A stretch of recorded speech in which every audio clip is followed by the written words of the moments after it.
আধিপত্য বিস্তারকে কেন্দ্র করে ছাত্রদল এবং ছাত্র শিবিরে যেই সন্ত্রাসী কার্যক্রম, এর মাধ্যমে শিক্ষার্থীরা জুলাইয়ের পূর্ববর্তী ছাত্রলীগের যে সন্ত্রাসী আগ্রাসন ছিল, সেই আগ্রাসনের আবার প্রতিচ্ছবি দেখেছে। এবং বন্ধুগণ, এজন্যই কি আমরা জুলাই করেছিলাম? এজন্য কি রক্ত দিয়েছিলাম? এজন্য কি ছাত্রলীগ ঘটিয়েছিলাম?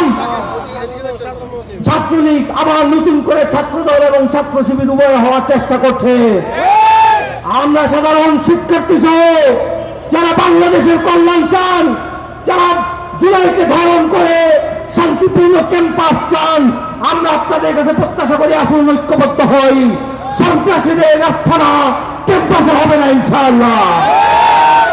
ভাই এবং বন্ধুগণ, জুলাই এবং আগস্টে আমরা যে রক্ত দিয়েছি, সংগ্রাম করেছি, আগস্ট এবং জুলাই এবং আগস্টের এই রক্ত এবং সংগ্রামের মধ্য দিয়ে অর্জিত যে স্বাধীনতা, নতুন বাংলাদেশ বিনির্মাণ, তা আমরা প্রয়োজনে আবার রক্ত দিব, তবুও আমাদের এই স্বাধীনতা সার্বভৌমত্ব থেকে বিকিয়ে দিতে দিব না ইনশাআল্লাহ। এজন্য আগামী দিনে বাংলাদেশে সকল অন্যায় অবিচার স্বৈরশাসন মুক্ত একটি নতুন বাংলাদেশ বিনির্মাণের জন্য, সুখী সমৃদ্ধশীল কল্যাণ রাষ্ট্র বিনির্মাণের জন্য ইসলামের ভিত্তিতে ঐক্যবদ্ধ হওয়া ছাড়া কোনো উপায় নাই। শরিয়ার আলোকে ইসলামের ভিত্তিতে নতুন বাংলাদেশ বিনির্মাণে আবারও লড়াই হবে, সংগ্রাম হবে।